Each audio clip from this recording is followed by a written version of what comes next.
चलिए रानी मैम देखिए, अभी एकदम बेहतरीन अंदाज में समझिए ना। हाँ चलिए ध्यान से देखिए। सबसे पहले देखिए हमने स्त्री प्रजनन अंग का वर्गीकरण इसके पहले किया। तो इसके पहले जब किए तो बाह्य जनन अंग और आंतरिक जनन अंग दो भागों में बांटा गया है। बाह्य जनन अंग का वर्गीकरण कल आप लोग कर लिए थे। आज आंतरिक जनन अंग का वर्णन है। तो आंतरिक जनन अंग में सबसे पहले आप यहाँ क्या पढ़ रहे हैं मैम? ये देखिए, ये पूरा क्या है? अंडाशय। अंडाशय मतलब ये क्या है? ओवरी। तो आप लोग यहाँ पढ़ेंगे किसके बारे में? ओवरी के बारे में, अर्थात अंडाशय के बारे में। और अंडाशय के बाद यहाँ देखिए, यहाँ क्या लिखा गया मैम? योनि अर्थात वेजाइना, ये भी स्पष्ट रूप से दिख रहा है। और ये दिख रहा है मैम गर्भाशय। गर्भाशय मतलब यहाँ यूट्रस, ये भी स्पष्ट देख रहा है ना। अगला है मैम अंडाणु। अंडाणु मतलब ओवम, ओवम भी स्पष्ट हो गया ना। और कौन है? अंडवाहिनी। अंडवाहिनी मतलब फ्लोपियन ट्यूब, ये भी स्पष्ट हो गया है। तो मतलब मादा जनन के आंतरिक भाग सब आपको स्पष्ट दिखाई दे रहा है। आपको वेजाइना स्पष्ट दिखाई दे रहा है, आपको ओवरी स्पष्ट दिखाई दे रहा है, आपको अंडाशय स्पष्ट गर्भाशय अर्थात यूट्रस स्पष्ट दिखाई दे रहा है, आपको अंडाणु अर्थात ओवम स्पष्ट दिखाई दे रहा है, आपको डिंबवाहिनी अर्थात अंडवाहिनी अर्थात फ्लोपियन ट्यूब स्पष्ट दिखाई दे रहे हैं ना। ये रहे क्या मैम? स्त्री प्रजनन अंग के भाग। चलिए अब ध्यान से देखिए, और कौन सा भाग? बाह्य की आंतरिक? आंतरिक भाग। सबसे पहले हम लोग पहले देखेंगे किसके बारे में मैम जी? अंडाशय के बारे में। तो यहाँ पहला डायलॉग पढ़े, अंडाशय स्त्री का प्रथम लैंगिक पहचान होता है। क्लियर हो गया? इसके बाद आप पढ़े अंडाशय के द्वारा मैम जी प्रोजेस्टेरॉन, रिलैक्सिन और एस्ट्रोजन नामक हार्मोन का स्राव होता है, जो आप जानते हैं या द्वितीयक लैंगिक पहचान होता है। प्रथम लैंगिक पहचान होता है अंडाशय, द्वितीयक लैंगिक पहचान है प्रोजेस्टेरॉन, रिलैक्सिन, एस्ट्रोजन, ये द्वितीयक लैंगिक पहचान है। स्तन में उभार आ जाना, ये भी द्वितीयक लैंगिक पहचान है। आवाज पतला होना द्वितीयक लैंगिक पहचान है। श्रोण मेखला का चौड़ा होना स्त्रियों का द्वितीयक लैंगिक पहचान है। पूरा बात क्लियर? हाँ अच्छा, हाँ अब वो आप ले जाते रहेंगे आगे। दूसरा बात देखिए, पीयूष ग्रंथि। पीयूष ग्रंथि आप जानते हैं यह एक अंतःस्रावी ग्रंथि होता है। इस ग्रंथि के द्वारा ल्यूटिनाइजिंग नामक हार्मोन का स्राव करता है। और यह ल्यूटिनाइजिंग हार्मोन क्या करता है? स्त्रियों के अंड उत्सर्ग और कार्पस ल्यूटियम के विकास और किसके? प्रोजेस्टेरॉन हार्मोन के स्राव को प्रेरित करता है। प्रेरित करने वाला हार्मोन कौन है मैम जी? ल्यूटिनाइजिंग। देखिए पीयूष ग्रंथि के द्वारा स्रावित जो हार्मोन होते हैं, अन्य अंतःस्रावी ग्रंथियों के द्वारा स्रावित हार्मोन को उत्तेजित करते हैं अर्थात प्रेरित करते हैं। जैसे प्रोजेस्टेरॉन का स्राव होता है अंडाशय से, लेकिन प्रेरित कौन कर रहा है मैम? कौन सा हार्मोन? Luteinizing hormone. ये कहाँ पाई जाती है? पीयूष ग्रंथि में। बात क्लियर हो गया? अगला देखिए, अंडाशय आकार में कैसा होता है मैम? बादाम जैसा होता है। स्थित कहाँ होता है? श्रोणि गुहा में। श्रोणि कमर के हड्डी को क्या कहते हैं मैम? श्रोणि मेखला। क्या कहते हैं? तो श्रोणि मेखला। इसमें जो स्थान है वह क्या है? गुहा। तो श्रोण गुहा में स्थित होता है, या आप श्रोण गुहा नहीं तो उदर गुहा के नीचे स्थित होता है। संख्या में कितनी होती है? दो। कितने जोड़े में? एक जोड़े में। किस ऊतक की बनी होती है? तंतुमय संयोजी ऊतक की बनी होती है। कार्य क्या है? अंडाशय का कार्य क्या है? पहला कार्य है अंडाणु उत्पादन करना। अंडाणुओं का निर्माण कहाँ होता है मैम? अंडाशय में। दूसरा है प्रजनन हार्मोन के स्राव को उत्तेजित करना। प्रजनन हार्मोन का स्राव कहाँ से होता है? अंडाशय से। अगला मासिक धर्म का नियंत्रण करना। ये सब कार्य कौन कर रहा है मैम? अंडाशय। अगला देखिए, अंडाणु जिस कोशिका में रहता है उसे फोलिकल कहते हैं। अब देखिए अंडाशय में क्या पाया जाता है मैम? अंडाणु। तो ये अंडाणु जिस कोशिका में बंद होता है उस कोशिका का नाम क्या मैम? फोलिकल कोशिका। अगर आपसे पूछा जाए कि फोलिकल कोशिकाओं की संख्या या अंडाणुओं की संख्या कितनी होती है यौन आरंभ के पहले, तो 2 लाख से 4 लाख। यहाँ लिखा गया है जन्म से जितनी स्त्रियां होती, सभी स्त्रियों में जन्म से यौन आरंभ के पहले सभी स्त्रियों में फोलिकल पेशियों की संख्या 2 से 4 लाख होती है। किंतु जब यौनारंभ हो शुरू हो जाता है, यौनारंभ के बाद जन्म जब प्रारंभ होता जाता है, उसके बाद फोलिकल पेशियों की संख्या कितनी बचती है? 10,000। बात क्लियर हुआ? चलिए, इसके बाद आप जाने फोलिकल परिवर्तन से कार्पस ल्यूटियम का निर्माण होता है। अब फोलिकल आप जानेंगे क्या है? फोलिकल क्या है? अंडाणु जिस कोशिका में रहता है उसे फोलिकल कहते हैं। और जब यही फोलिकल परिपक्व होकर फूलकर फट जाता है तो उसके रक्त का थक्का जम जाता है। उस रक्त से जिस कोशिका का निर्माण होता है उसे क्या कहते हैं मैम?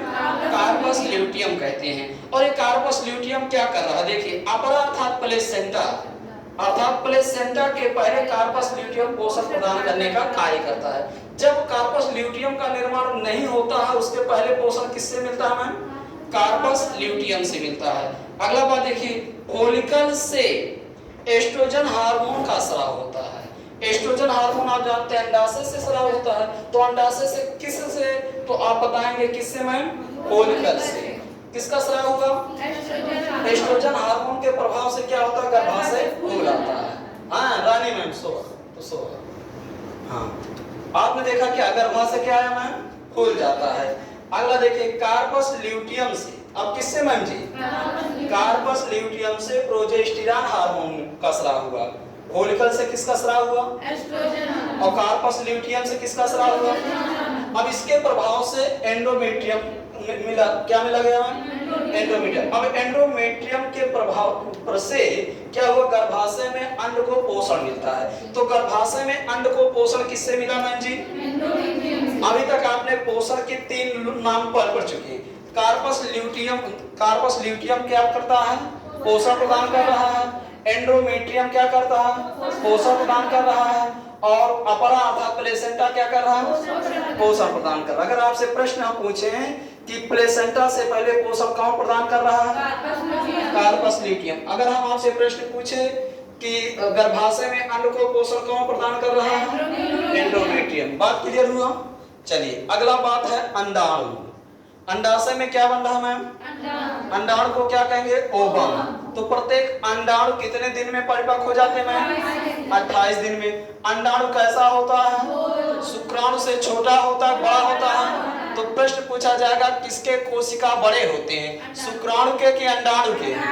अंडाणु के। अंडाणु का परिधि कितना होता है मैम?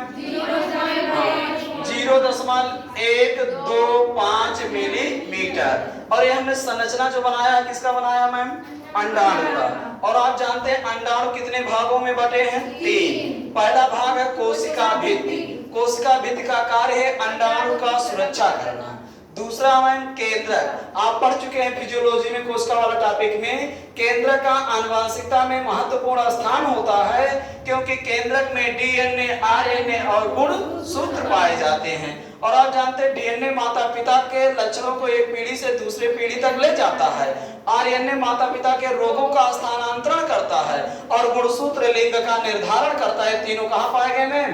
केंद्रक में पाए जाते हैं। जीवद्रव्य क्या करता है? जीवद्रव्य अंडाणु को पोषण प्रदान करता है। तो अगर आपसे प्रश्न पूछा जाए कि अंडाशय में अंडाणु को पोषण किससे मिलता है? जीवद्रव्य से, तो 4 लोगों का नाम आप जान गए किससे किससे पोषण मिल रहा है ना? पूरा बात क्लियर हो गया मैम? चलिए, तो अब हम लोग अंडाशय जान गए, अंडाशय के बाद अंड भी जान गए। अगला देख लीजिए यही वेजाइना। वेजाइना मतलब योनि। अब देखिए, इसमें बहुत ज्यादा नहीं जानना, आप लोग इतना जानिए, यह लगभग 5 इंच लंबी नलिका होती है। यह तंतुमय संयोजी ऊतक की क्या होती है? बनी होती है। इससे एक तरल चिपचिपे पदार्थ का स्राव होता है जो लैंगिक संबंध को सरल एवं सुगम बनाता है। क्लियर हो गया मैम? अगला बात ध्यान से देखिए, गर्भाशय। ये है क्या मैम जी? गर्भाशय अर्थात यूट्रस। गर्भाशय स्थित कहाँ होता है? मूत्राशय और मलाशय के मध्य। कहाँ स्थित होता है मैम जी? मूत्राशय और मलाशय के मध्य स्थित होता है। और इसकी देखिए, जो माँ कभी बच्चे का जन्म नहीं दी है उनके गर्भाशय की लंबाई 7 से 8 सेंटीमीटर। और जो माँ देखिए चौड़ाई कितनी होती है? 5 सेंटीमीटर। मोटाई कितनी होती है? 2 से 3 सेंटीमीटर। और भार कितना होता है? 50 ग्राम। किंतु जो माँ कभी बच्चे का जन्म दी है उनके गर्भाशय की लंबाई 8.2 सेंटीमीटर, चौड़ाई 6.2 सेंटीमीटर और भार लगभग 80 से 100 ग्राम होता है।